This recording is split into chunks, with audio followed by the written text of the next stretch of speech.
Hola, buenas noches. Qué privilegio estar nuevamente con ustedes aquí compartiendo algo que estuvimos viendo desde la semana pasada y vamos a ir poco a poco desarrollando hoy. Solo antes de empezar, vamos a recordar que la semana pasada vimos cómo el desarrollo tecnológico estuvo amarrado en cómo se fue desarrollando también la escritura del Antiguo Testamento y del Nuevo Testamento. Les mostraba cómo inicialmente tablillas, pasan a papiros, pasan luego a para parches. que agarre carga. Pasan a parches y luego esos parches van a formar hojas y las hojas van a servir para hacer libros. Pero estamos hablando de unos 3000 años antes de Cristo a 200 años después de Cristo. Un brinco tremendo de desarrollo. Y eso lo vamos a ver reflejado de nuevo hoy en el tema que vamos a ver ahora. Ustedes van a estar viendo algunas imágenes y vamos a poder ir mirando juntos un poco el desarrollo de este tema. Ustedes pueden ver que cuando hablamos del desarrollo del canon del Antiguo Testamento, la discusión nuestra, porque es canon cristiano, de las escrituras del Antiguo Testamento parte antes de que existiera la iglesia. Así que necesitamos ir unos minutos a estas etapas precristianas del canon para entender cómo están funcionando ahí. Tenemos entonces la época en que el Antiguo Testamento está déjenme ver algunos asuntos aquí. Ok, ya estamos bien. Recordando, ustedes la semana pasada, hay textos muy antiguos como grandes secciones del Pentateuco. Los salmos se fueron escribiendo también, ¿no? De a poco. Pero la gente, sobre todo a partir del siglo VIII en adelante, la gente va a ir entendiendo su realidad.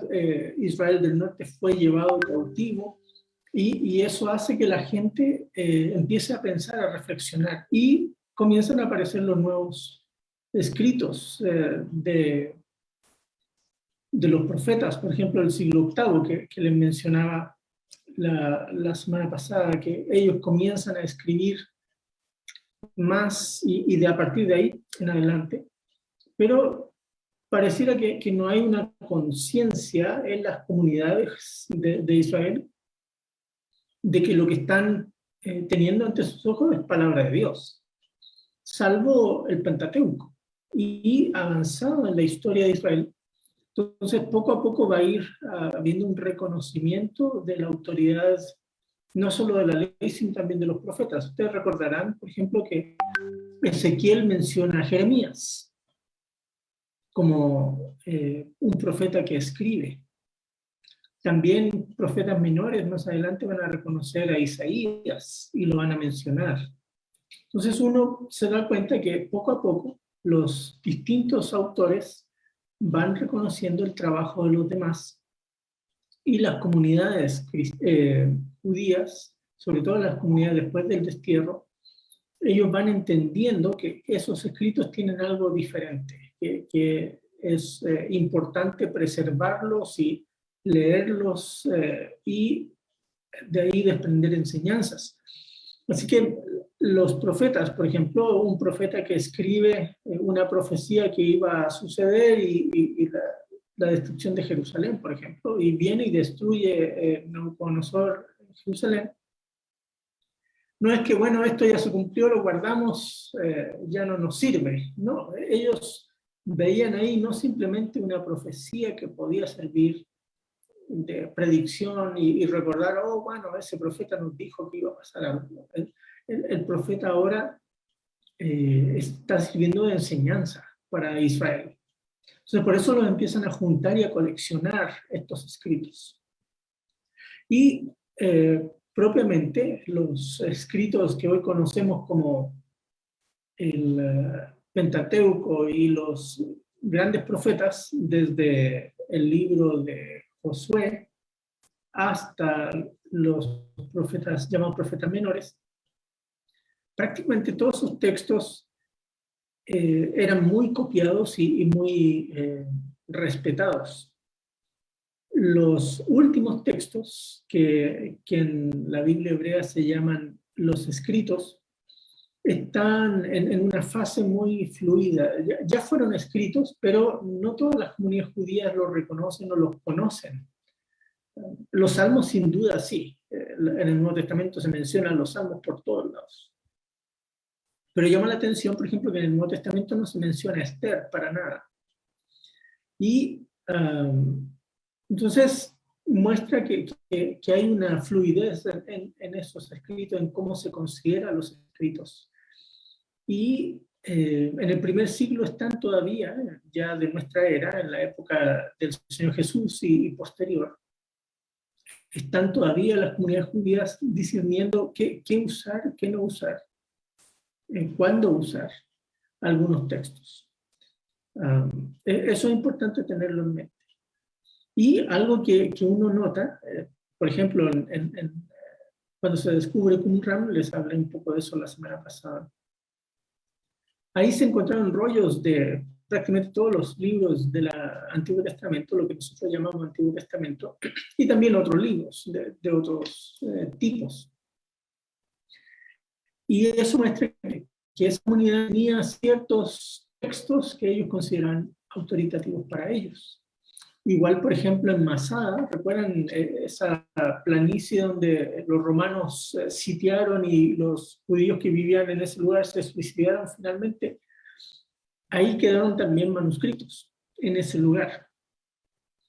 Y muchos de ellos, casi todos, son del Antiguo Testamento, lo que nosotros hoy conocemos como Antiguo Testamento, pero no todos, y algunos otros textos. Entonces, esas distintas comunidades a lo largo del imperio van teniendo distintas colecciones. Y una de esas, quizás la más famosa para nosotros, es la que les mencionaba yo la semana pasada, que se llama Septuaginta.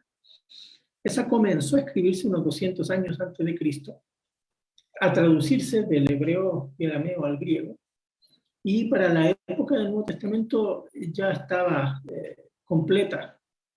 Y esa obra tiene varios textos que ustedes quizá se sorprenderían de ver, que además de los textos que nosotros hoy conocemos como los textos autoritativos del Antiguo Testamento, tienen ellos otros escritos. Ahí pueden ver, no sé si están viendo la presentación ahora, de obras que aparecen en la Septuaginta. Obras que algunas de ellas aparecen en las Biblias católicas, como Tobit, Judith, Sabiduría de Salomón, Sabiduría Ben Sira, Baruch, Primera y Segunda de Macabeos. Hay otras que no, como Tercera y Cuarta de Macabeos. Y el Salmo 151 también no aparece en las Biblias católicas. Pero pueden ver que ya hay una lista de libros que los judíos en Egipto y luego en otras regiones del mundo en esa época reconocían como autoritativos. ¿Qué quiere decir eso? Que los leían en público en las sinagogas y desprendían enseñanzas para sus vidas de ellos. Ahora, eso es importante notar porque se suele decir algunas cosas como la ley, los profetas, esos son libros ya ya formados. Y nos imaginamos casi a Jesús con su Antiguo Testamento bajo el brazo cuando va a la sinagoga ahí en los Evangelios. Pero no, la verdad es que estaban todavía en desarrollo esos textos. Y algo que va a marcar una pauta de giro importante es la destrucción del templo. Porque las comunidades judías que sobrevivieron a la destrucción del templo quieren preservar las escrituras también. La cosa es que no tenemos claridad tampoco de cuántos textos estamos hablando. Los rabinos, ellos van a ir formando sus propias colecciones. Hacia el segundo o tercer siglo se desarrolla un libro que se llama la Mishnah, que va a tener enseñanzas de rabinos. Y posteriormente, hacia el siglo V, siglo VI, nuestra era, el Talmud va a concluir también con enseñanzas y a veces conversaciones sobre estos temas, de qué libros son los que ellos consideran los libros que deben leerse. Ahora, les mencioné Qumran porque había comunidades judías ahí que se conocen hoy, las llamamos comunidades apocalípticas, porque pensaban que el fin del mundo ya estaba, ellos estaban aguardando que apareciera el Mesías para instaurar el reino y vencer a los romanos, y pensaban que todo eso ya venía. Por eso los discípulos de Jesús también preguntan ese tipo de cosas persistentemente a Jesús, porque estaba en la atmósfera esa idea el fin del tiempo. Y hay varios escritos que dan cuenta de eso, que muchas personas los usaban y de hecho los cristianos los siguieron copiando y trabajando por mucho tiempo. Pero en el caso de los judíos que sobrevivieron a la destrucción de Jerusalén, ya quedaron con molestia y sospecha, porque muchos de esos grupos apocalípticos terminaron en la revuelta que llevó a la destrucción de Jerusalén. Y luego, más adelante, también hubo otra revuelta en el inicio del segundo siglo, en el 130 y algo, por un hombre que se llamó Bar Kokhba. Y de nuevo, la misma cosa, él se decía que él era el Mesías y que iba a liberar a la nación. Y tenía su colección de escritos también y cartas que él escribía y bueno, la gente de los círculos de los rabinos quedaron muy como reacio a cualquier cosa que pareciera apocalíptica. Así que no estaban tan de acuerdo de incluir cosas que sonaran medio fin del mundo. Pero ustedes comprenderán que eso genera tensión también, porque hay escritos de lo que hoy nosotros llamamos Antiguo Testamento, que tienen ese cariz también, tienen esa característica de ser como el libro de Daniel, secciones de Ezequiel, porciones de Isaías y así. Entonces esos textos les generaban problemas. De hecho, en comunidades judías, aún entrada la Edad Media, todavía cuestionaban si incluir o no Ezequiel en sus textos. Eso por el lado judío, ¿sí? Para que entiendan un poco cómo es la cuestión de la tensión que se va dando en estos tiempos. Ahora hay listas, por ejemplo, Sergio mencionó Moisés, los profetas y los salmos. Pero ¿quiénes son los profetas? No se puede preguntar en qué orden porque había puros rollos, ¿no? Así que no hay orden todavía. Pero ¿quiénes conforman profetas? Y qué pasa con el resto de escritos no sabemos. Cómo eran las listas, porque no tenemos evidencia. Lo que sí sabemos, por ejemplo, que Josefo, él va a mencionar los libros de Moisés, profetas y 4 escritos que alaban a Dios, que probablemente tengan en mente los salmos, cantares, proverbios, no sé. Entonces, hay algunos indicios que parecieran sugerir eso. Ahora, probablemente más de alguno de ustedes ha oído alguna vez que habría habido algo como un concilio en un lugar que se llama Jamnia, en la costa de Palestina, y ahí habrían acordado el canon del Antiguo Testamento. Eso nunca pasó. ¿Sí? Sí hubo una junta de rabinos que habían logrado sobrevivir de la destrucción de Jerusalén. Se reagruparon, pero su preocupación era qué hacíamos con Cantares. ¿Sí? Era su preocupación.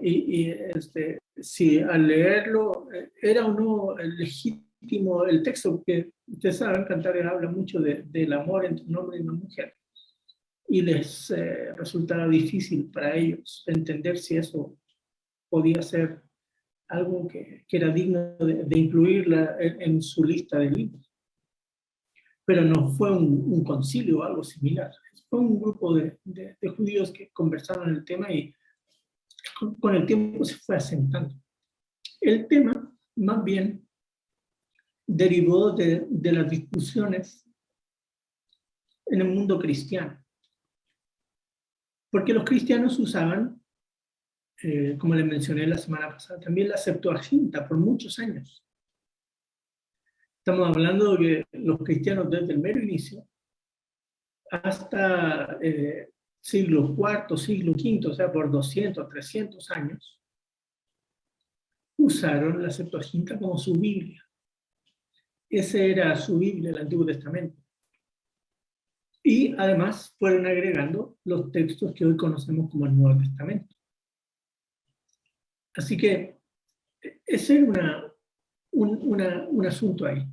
Lo otro es que un cristiano que nació a fines del primer siglo, pero su ministerio lo hizo en el segundo siglo, él tenía tal aversión hacia los judíos que él quiso quitar todo lo que pareciera judío de las Escrituras, así que se voló al Antiguo Testamento.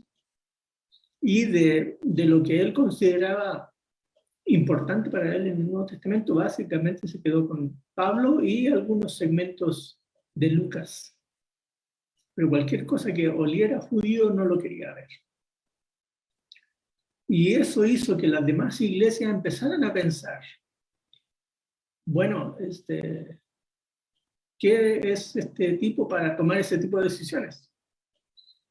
Nosotros tenemos nuestra colección aquí de escritos que cantamos, que leemos, que oramos, que predicamos cada vez que nos juntamos. Y otros decían, sí, nosotros tenemos estos, y ahí empieza esa discusión que va a llevar como 300 años en la vida de la iglesia sobre qué textos incluir del Antiguo Testamento.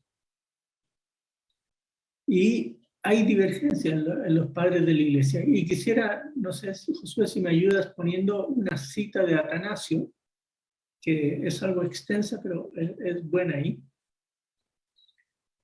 Quisiera leerles esa porque es muy iluminadora. Atanasio escribió esto en una carta en el 367 después de Cristo, o sea, el siglo IV. Y en el documento, pueden ustedes ver ahí, dice, hay entonces del Antiguo Testamento 22 libros en número, porque como he oído, se transmite que este es el número de letras entre los hebreos. Su orden, nombres respectivos son los siguientes. Recuerden que cuando él está predicando y enseñando, ya por ciento y algo de años se han usado los códices, estos libros de hojas de piel de animal que se han usado para ya como libro, como lo conocemos nosotros, se llaman códices. Y entonces él dice, su orden y nombres respectivos son los siguientes. El primero es Génesis, luego Éxodo, luego Levítico, luego Número, luego Deuteronomio, estamos re bien, ¿no? Pentateuco. Después de esto está Josué, el hijo de Nun, luego los jueces, luego Ruth. Además, después de estos 4 libros de reyes. 4 libros de reyes. El primero y el segundo se cuentan como un solo libro, y así también el tercero y el cuarto como un solo libro. Nosotros a eso les llamamos después primero y segundo de Samuel, primero y segundo de Reyes. ¿Bien? Luego dice, y nuevamente el primero y el segundo de Crónicas se cuentan como un solo libro. Él está tratando de hacer concordar el número 24 de las letras del alefato hebreo para que coincidan, ¿no? Que cuentan como un solo libro. Una vez más, hasta ahí vamos más o menos igual en el orden, ¿cierto? Luego Esdras, el primero y el segundo son igual un libro. Es porque para él Esdras era lo que nosotros llamamos hoy Esdras y Nehemías. Después de estos está el libro de los Salmos, luego Proverbios, luego Eclesiastés y el Cantar de los Cantares. Job sigue, vean que Job lo pone después de Cantar de los Cantares. Luego los profetas, siendo los 12 contados como un solo libro. Entonces ahí pone a los profetas menores primero, después de Job. Luego Isaías, un libro. Luego Jeremías con Baruch, y ahí uno empieza a decir como con Baruch. Baruch es un libro que aparece en la Septuaginta, pero él lo considera un libro importante dentro de la lista de los libros del canon. Vean. Lamentaciones y la epístola, se refiere a la epístola de Jeremías, que también es una obra que aparece en la Septuaginta, que para él era un libro que también era parte del canon. Después Ezequiel y Daniel, cada uno de los libros. Hasta aquí constituye el Antiguo Testamento. ¿Sí? Vean que no menciona Esther. Así que cuando pensamos en los cristianos y qué libros incluir y qué libros no incluir, nos damos cuenta que el tema no es sencillo. La iglesia ya lleva su tiempo trabajando, reflexionando, usando los textos. Miren, nuestra iglesia evangélica aquí en Guatemala tiene poquito más de 100 años nada más. Y aquí estamos hablando que habían pasado unos 300 años de uso de cierto texto, como su Biblia, el Antiguo Testamento, más los textos que van incluyendo el Nuevo Testamento. Ahora, en esta época vamos a encontrar también a Jerónimo. A Jerónimo, el rey, ya el imperio es cristiano, y el rey le encarga a él hacer una versión oficial. Ya circulaban algunas, pero el rey quería una oficial que estuviese en el idioma que ellos hablaban, que era el latín, no el griego. Así que Jerónimo se fue a Palestina a aprender hebreo y tratar de entender desde ahí los textos que se usaban en esa zona. Y ahí él se dio cuenta que sinagogas de ese lugar tenían una lista de libros distinta a la que él había visto en otras regiones. Y a esa lista le llamó el canon palestino, y al otro se les llamó el canon alejandrino, porque son distintos números de textos. Y él pensaba que los otros textos que no estaban en la lista de los 39 que nosotros conocemos no eran de la misma importancia que los textos del Nuevo Testamento, perdón, de los otros textos que sí estaban en el canon palestinense. Entonces, él va a influir mucho en qué libros incluir y qué libros no, y qué razón. Así que él va a decir en su trabajo, miren, yo voy a poner estos libros porque la iglesia los ha usado, pero los voy a poner aparte, como un segundo canon. ¿Sí? Por eso es que lo conocemos como deuterocanónicos. Son bonitos para la lectura privada, pero no debieran ser para el uso de doctrina u otras cosas, decía Jerónimo. Y su opinión marcó mucho la pauta. Entonces, la opinión de Jerónimo va a marcar un antes y un después, porque luego, entonces, la versión oficial de las Escrituras iba a ser la Vulgata, y la Vulgata tenía los libros en un orden distinto, separados de estos textos. Pero después, poco a poco, las iglesias tuvieron que conversar, tratar de llegar consensos, acuerdos en distintas partes del imperio. Y por varios años, desde el siglo IV hubo varios lugares, por ejemplo en Hipona, en el norte de África, en Cartago, en el norte de África, en Roma, en Europa, en la Odisea, en Asia Menor. Va a haber distintas reuniones que se les llama concilios, donde van tomando acuerdos y decidiendo qué incluir, qué no, en el canon que la Iglesia va a entender como sus libros autoritativos, que los iban a regir o usarse como autoritativos.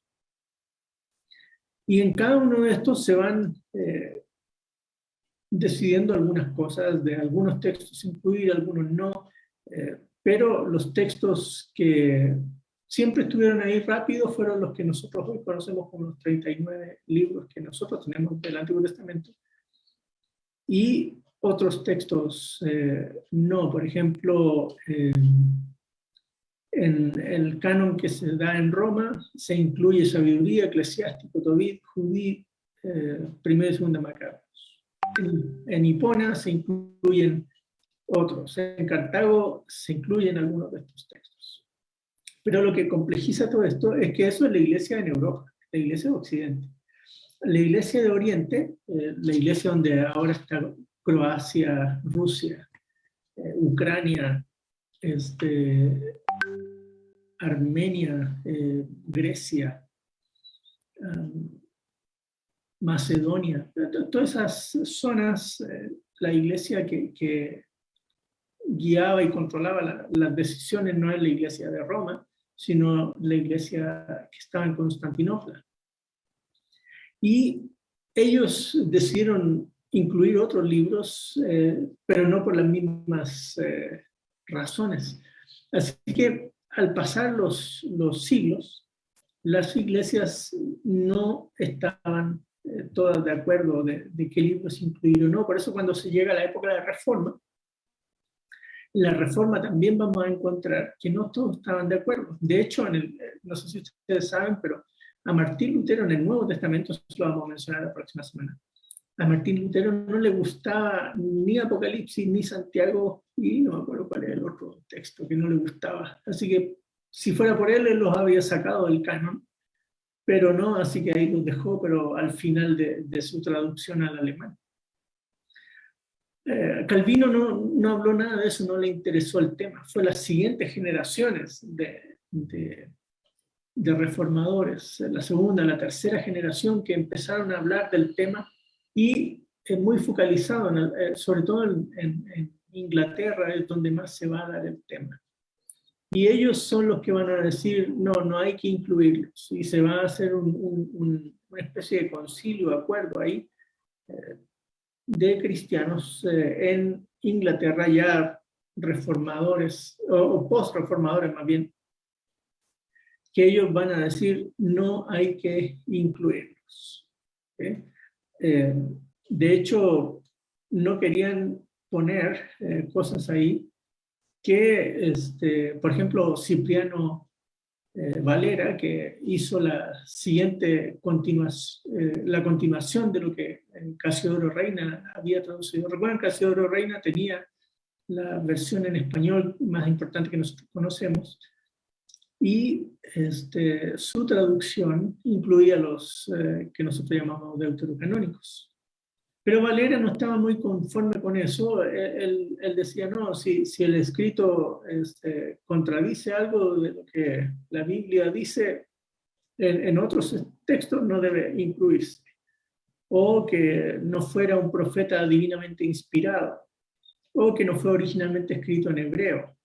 Eso eran como criterios para él muy importantes para decidir qué libros no incluir en la lista. Pero aún así los siguió manteniendo, pero siempre él insistiendo en lo que Jerónimo había dicho, que eran libros que serían útiles para los cristianos, pero no necesariamente textos que había que seguir. Y el Concilio de Trento un poquito antes, con el lado católico, ellos decidieron, sí, esto los vamos a tener, y los incluyeron. Pero los protestantes no fueron uniformemente de acuerdo al asunto. Karlstadt es uno de esos que va a influir mucho. Y luego, resumiendo para nuestro lado, el lado de las Biblias en español, las primeras Biblias que llegaron aquí a América venían con los deuterocanónicos, traducciones de Shio, es la versión más antigua que llegó con Diego Thompson, aquí a Guatemala, por cierto, con los colportores. Pensotti, ese tipo de personajes, ellos habrían traído textos que incluían los deuterocanónicos. Pero ya en el siglo XIX, en 1800, algo por ahí, la mitad de 1800, tanto la Sociedad Bíblica Estadounidense, que es la que compró los derechos de publicación de las Reinas Valeras, como la Sociedad Británica, Sociedad Bíblica Trinitaria de Inglaterra, decidieron que no, que ellos no iban a hacer Biblias que tuvieran esos textos.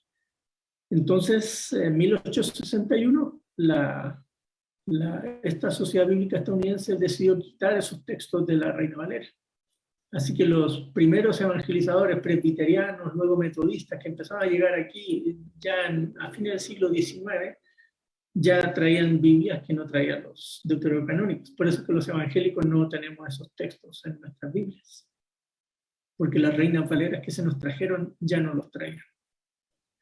Pero en otras partes de Europa los cristianos siguieron usando los deuterocanónicos, y en otras partes del planeta, los cristianos en Asia, en la parte de lo que hoy es la Rusia, Grecia, toda esa zona ortodoxa, ellos también tienen otra lista de textos en el Antiguo Testamento. Y la iglesia egipcia, la iglesia etiópica, también tienen más textos. Así que, en resumen, ¿qué les podría decir?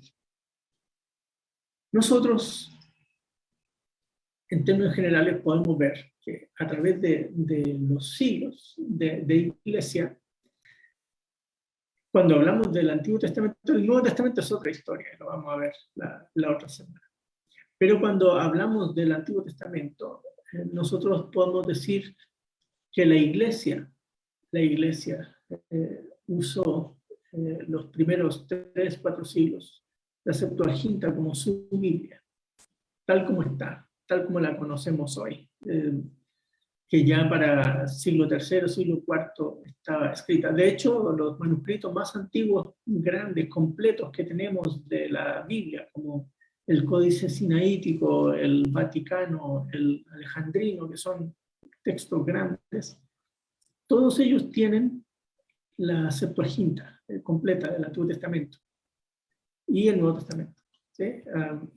Así que eso da cuenta que las iglesias usaron por 3-4 siglos ese texto. Así como nosotros en habla hispana ya llevamos desde el siglo XVI, 5 siglos y medio, usando una versión predominantemente en habla hispana, ¿no? La Reina Valera. Aún así, podemos tener diversidad hoy de versiones en español. Pero en esa época, en los primeros siglos de la iglesia, esa era la historia. También se reconoce en la misma iglesia una distinción de libros. No tienen el mismo nivel de autoridad. Los libros que nosotros llamamos libros apócrifos en el mundo evangélico, un poco despectivamente, en los círculos católicos se les llama deuterocanónicos. Son libros lindos, son muy bonitos de leer, la verdad, tienen mucha información interesante, pero que no consideramos que son libros para la lectura pública en la iglesia y para extraer doctrinas, es lo que se suele decir, siguiendo el principio de Jerónimo. Y En ese punto los evangélicos pues, están más en línea con lo que se dijo en Westminster, en Inglaterra, siglo XVIII, que íbamos a considerar solo los libros del canon palestinense como los textos a considerar como los textos válidos de las escrituras. Bueno, miren, el tiempo pasa volando. Esta cosa podríamos alargarla y tener hora y media solo reflexionando en esto. Les he dado una pincelada. No sé, como no tenía yo control de las diapositivas, no sé cómo fueron pasando las diapositivas en la presentación. Pero lo que sí podemos valorar es que todas las comunidades cristianas en el planeta coinciden en estos 39 libros. Algunas tienen otros más aparte de los 39, pero todas coincidimos, por lo menos el mínimo común denominador serían los 39 libros del Antiguo Testamento. Esa es la historia de las escrituras del Antiguo Testamento. Como pueden ver, es una historia muy complicada que se desarrolló por varios siglos.